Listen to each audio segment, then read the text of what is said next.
I think there's no problem with the Congress investigating that flood control project. Once and for all po, hindi lang naman Congressman siguro yung tinuturo nila, meron din po mga private contractor and even the DPWH or kung meron mga iba pang stakeholder na involved dito, kami naman po sa TRICOM, pag nakita namin na may liabilities yung congressman, it's either you explain yourself or ipasa kagad namin sa independent body for them to investigate or file charges.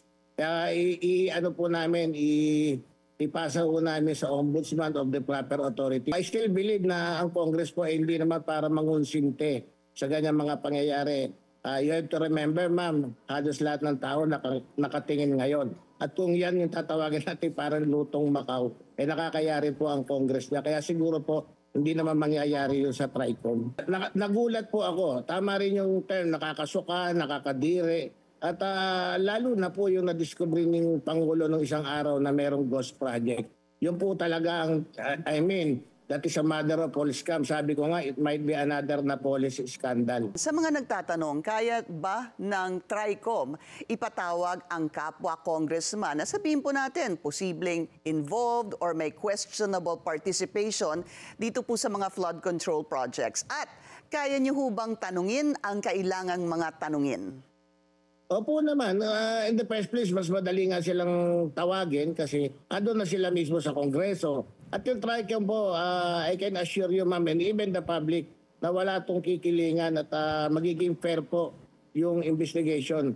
Tandaan po ninyo, yung Quadcom ng 19 Congress, yan din yung medyo accusation before. Pero what happened after the Quadcom, lahat naman ang dapat ipatawag, lahat naman ang dapat akusahan. At siguro naman, the result will speak for itself. Maganda yung naging resulta po. And this time yung TRICOM, naniniwala po ako sa credibility ng tatlong chairman.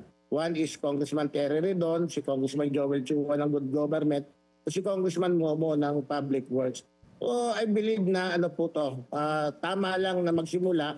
At kami naman kung meron ng independent body na mag-iimbestiga, willing din po namin isubmit yung sarili namin kung meron masasabit sa mga Congress. Isubmit yung sarili namin to an independent body para once and for all din, ma-clear or maparusahan na yung merong kinalaman dito sa nakakasulasok nga sabi nyo na flood control project.